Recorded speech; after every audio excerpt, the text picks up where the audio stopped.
Hello everyone, and welcome back to the Beaglington review. As you can see, it's December now, things are getting a bit festive, trees up, a fall of snow has landed across the layout.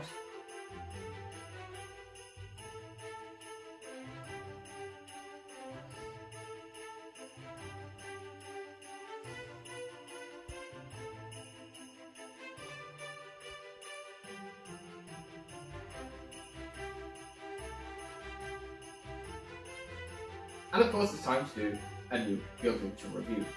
And this time is the, and I'll just get this right, the 922003 Wisbech Upwell Bogey Tram Car Buffet Car from the Titfield Thunderbolt.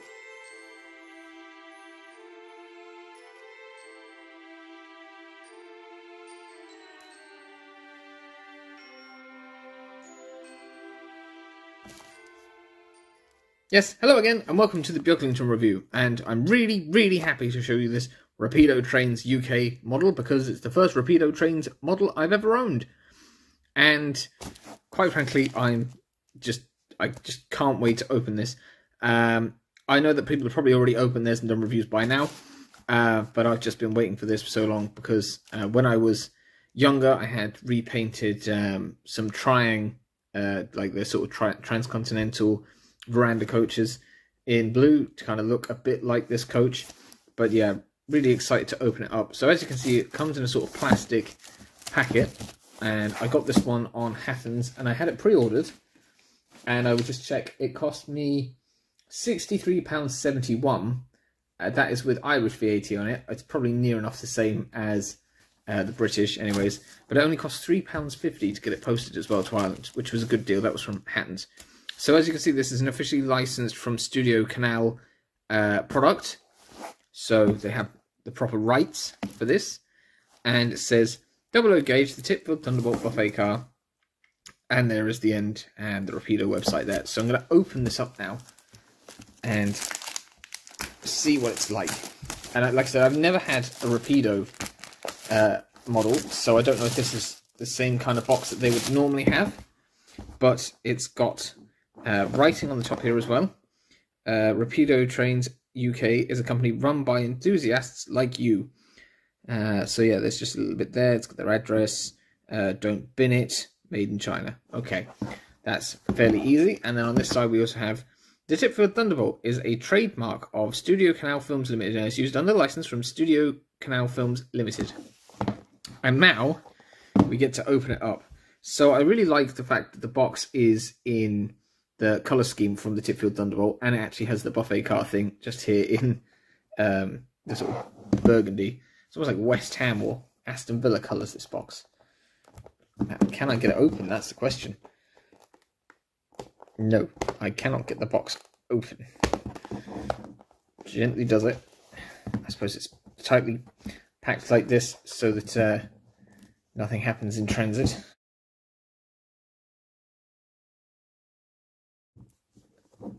I didn't realise I was going to have to... Sorry, ladies and gentlemen. Okay, I got it. Whoa, don't fall down again. Right, here we go. Moment of truth.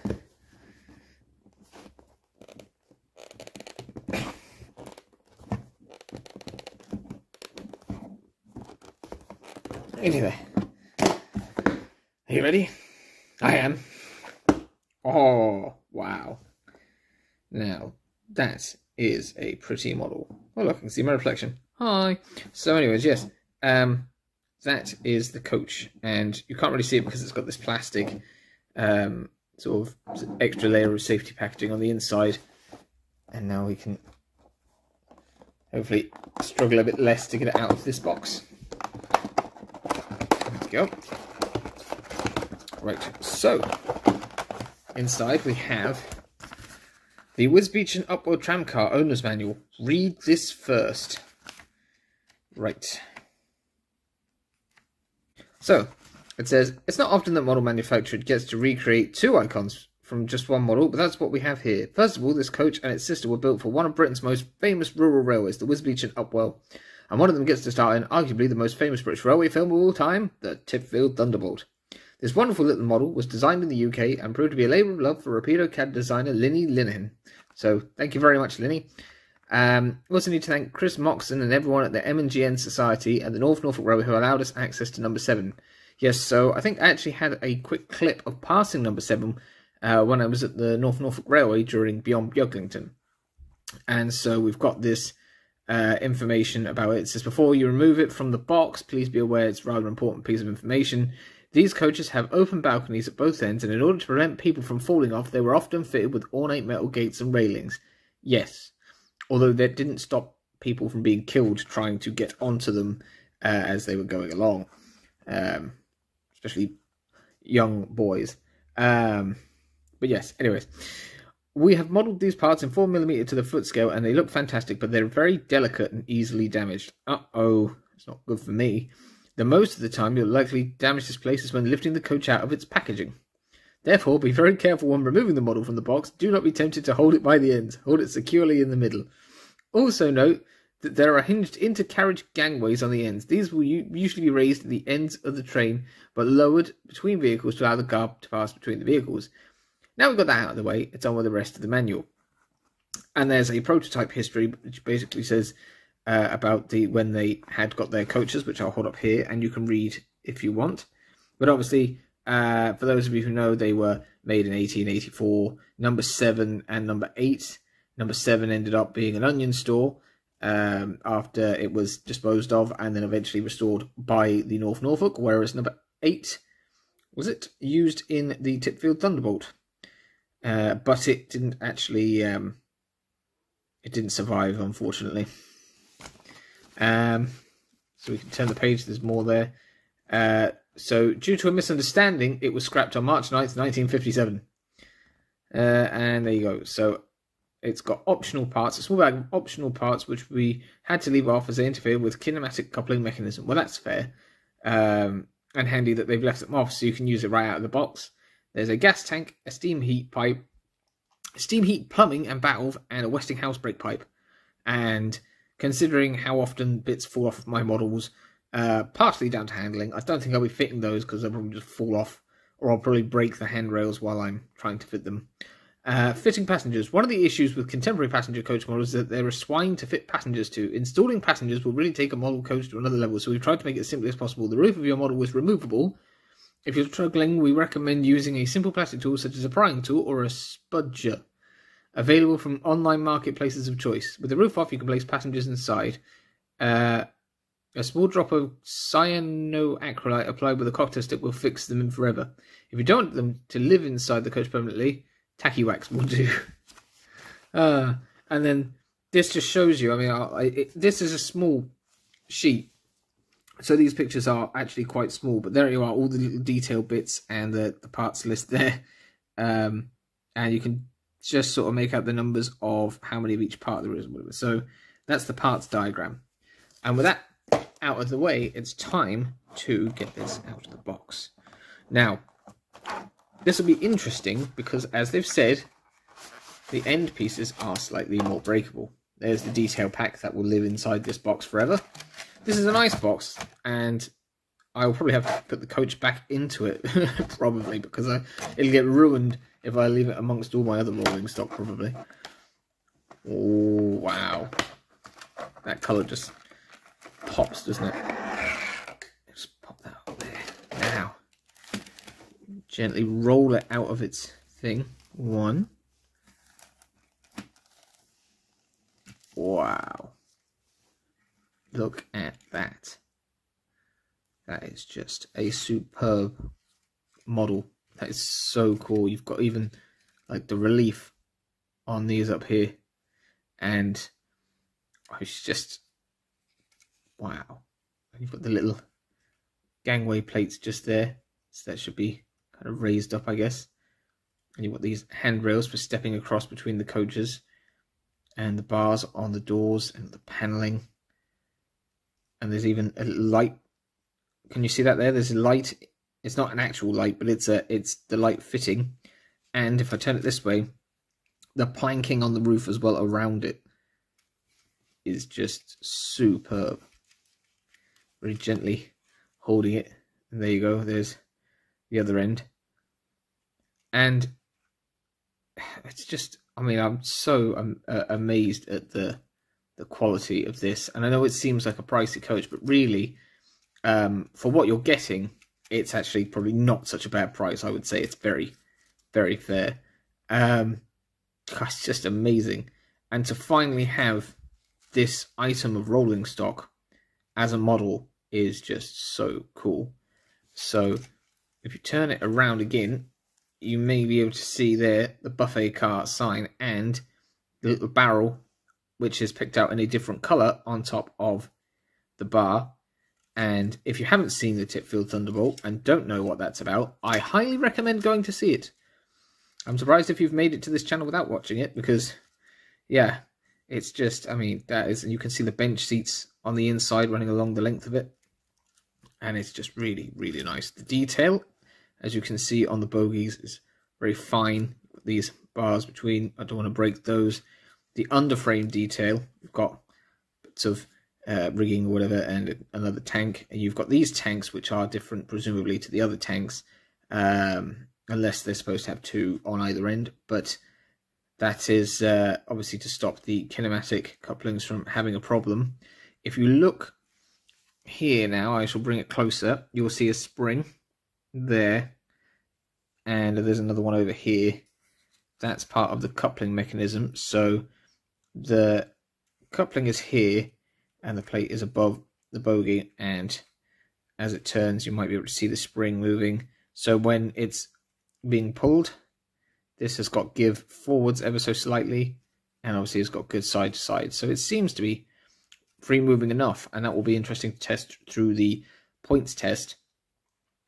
And it's got lovely wheels. You can see this detail on the inside there, and you can see there's, are they like rivets or something on the wheels themselves, on the edges of them. So it's got really detailed wheels that move really, really freely, like they just keep spinning. Like I'm so ecstatic. I kind of want to take the roof off to see the inside detail, but I'm worried I would break it, because it doesn't, I don't think it said in the manual about how to take it off. It just says that there are clips and something about someone called Spudger, or a Spudge. Do I really want to risk taking the roof off? No. I would love to show you the inside, but I think I'll leave that to a different modeler in a different video, because I really don't want to break this after finally getting one. It would look cool if you could get some figures from someone like Model U or something like that of the characters inside, but you know, I don't think that would have to be a licensing thing. But hopefully if I hold it up to the camera, you'll see a bit more of the detail inside, because you've got this sort of rack running along the roof.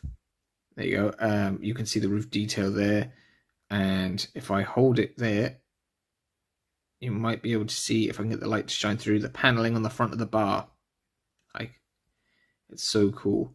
So you could have Mr. Valentine in the corner and the barmaid behind the bar or whatever. It's just a really, really fine example of a detailed piece of rolling stock. I'm just blown away. Well done, Rapido. This is the first, like I said, the first Rapido model I've ever had, and it's just absolutely brilliant. I'm so excited to see this run. Right, let's get it on the railway, and let's give it a good old, perhaps maybe not too fierce, Beaglington shove. Now, I suppose, like I mentioned before, the Beaglington shove is not a true free rolling test. It's more of a test to see how well rolling stock will roll. And like I said, I'm going to have to be possibly more gentle because of the handrails on the end. But I don't want to go easy on this either. But as you can see, the snow has fallen, so the rails might be slippery. So I don't know if that's going to have any bias. And I know that perhaps this is not going to be the most realistic test, because, you know, children are not likely to have this model and be, you know, playing with it as much like you would be if you were shunting, say, a troublesome truck around the track with your hands. But already, it seems to be very good. Weight-wise, it's pretty light. It's a lightweight plastic model. It's not as light as the NCB brake band, I don't think, from Hornby, but it just looks so good. So I'm busy playing with it here, right? Ready, and I mean, that was the lightest of pushes, and it's still going. Look at that, it went all the way round to the cliff. I don't want to pick it up just yet, because it's just so nice to see it rolling. So I'm going to go do it on the second radius now. First radius will be interesting. It's a bit more difficult to get onto second radius for some reason on the curve, but there you go. Right, ready, and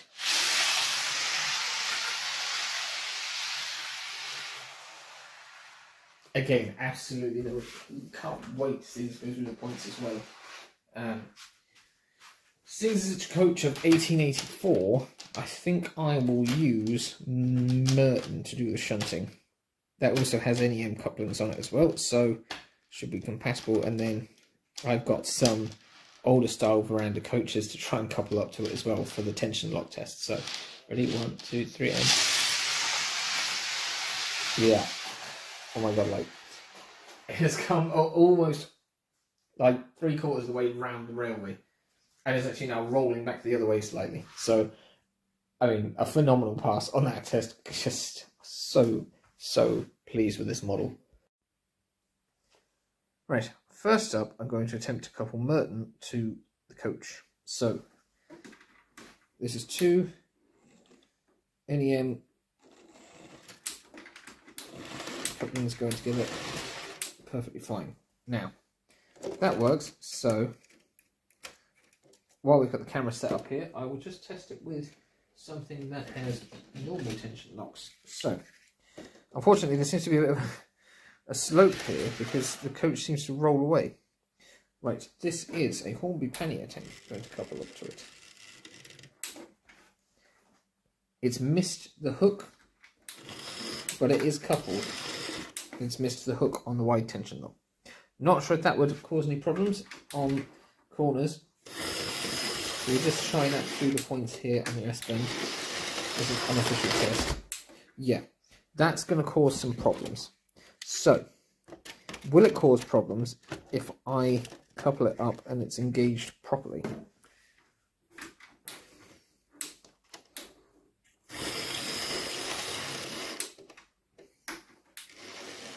Slowly now. That's a bit perplexing. I don't think light things like these S-bender points. Straight like that.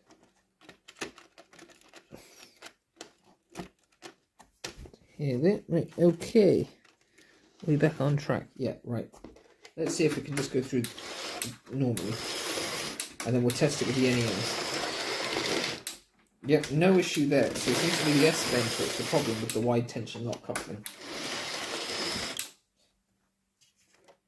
Now, we'll try it with Merton. So here we go, coupling up Merton again. Perfect. Yep. And now, we'll go through normally.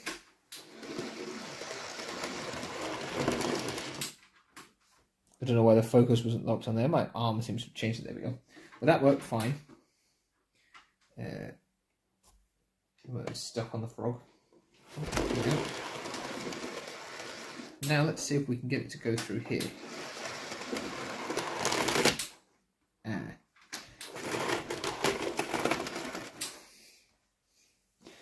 I'm not sure at which point it's struggling. It's usually with these set track points here, it's usually a weight problem.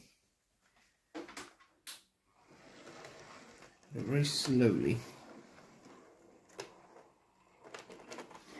It's just not making it round. It re-railed itself pretty well. I'll lay myself down and see. It just is to ride over the frog there. Right, we'll take it round to the front of the layout and we'll see if we can get through the S-bend at the front of the layout. Okay, so I don't normally like to give engines or rolling stock really either, a second chance when it comes to doing this points test. But I've paid enough for this coach, so I'm going to see if it can do this bit. Not that it will really be being shunted, but if you have a small branch line layout that does have tight S-curves and stuff like this for sidings, you'd probably want to know. So I'm just going to go move the train ahead of the points.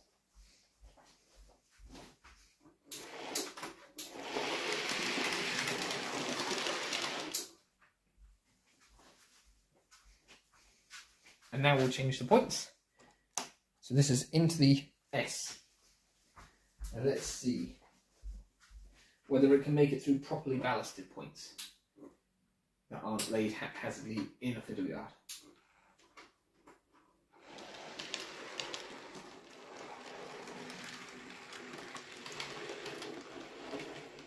That performance was somewhat better, but Merton's coupling hook is not inside the coupling, so I'm just going to change that. I'll run it in and out and see. So we go, can't control it. So we go forwards. No issue there, and easily negotiating its way through the point next to the platform and not crashing into the platform. There we go. Doesn't seem to be any issue there now.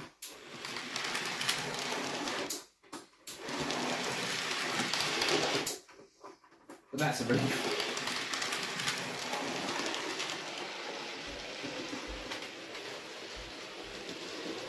So yes, properly ballasted and laid points in an S-bend don't seem to be an issue, but your fiddle yard points would want to be as decently done as this. There isn't that much difference between the way that the points are. They're the same style of points in the fiddle yard as they are here. There just seems to be something with the points at the back that make it more difficult for some things. I don't know if there's a slight angle difference, but as you can see, yeah, on the scenic part of the layout, it has negotiated the points perfectly fine.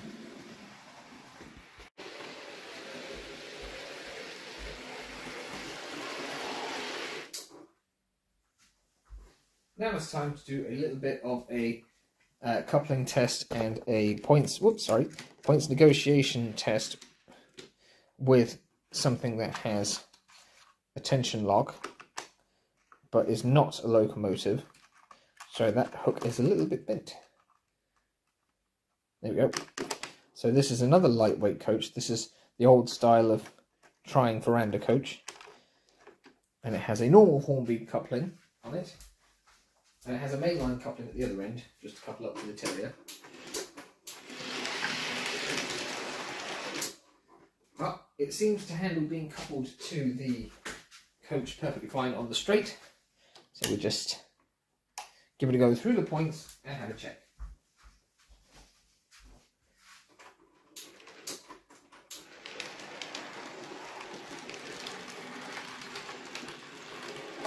Yep, no issue at all. Although the trying mainline coupling there made the trying coach derail from the terrier on the way out the points. But that seems to be all good. You've seen its performance, and now I guess I get to run it in a train. So we're going to get a bit of footage of it running around now. I've got another terrier with the older style veranda coaches that's going to go round, and the Peckett with some Era 1 stuff. And in this train, I've tried to replicate the Titfield train. I was going to use my ale wagon, but I can't because the droopy Dapple couplings won't couple up to the buffet car, unfortunately. So I'm using a BR back and brake van and a brake van, basically a Western Region one. Not necessarily accurate. It's not like the pack that you can get from Rapido, but it just looks sort of like the train.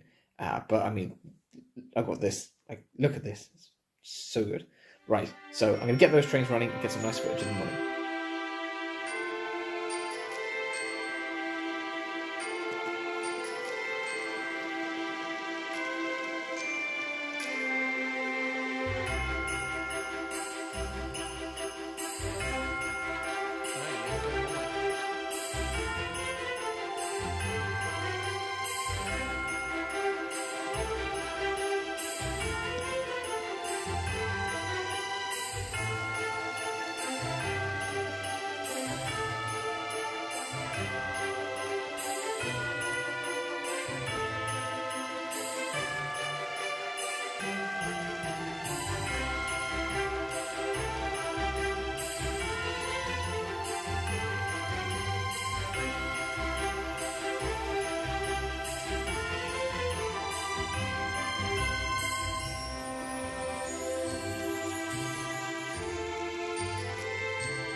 there you have it.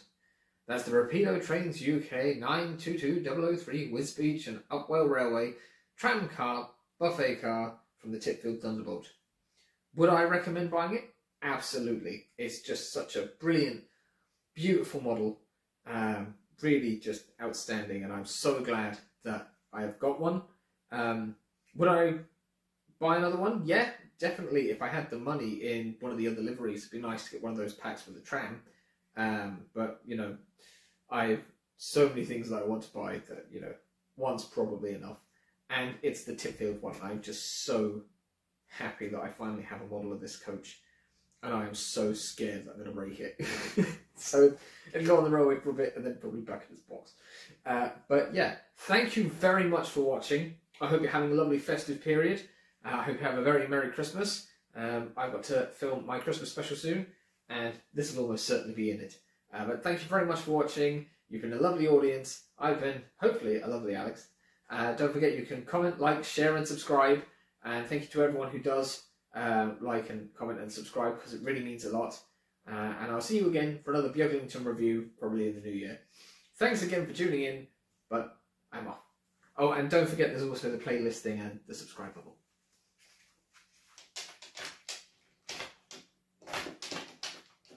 Left for Titfield.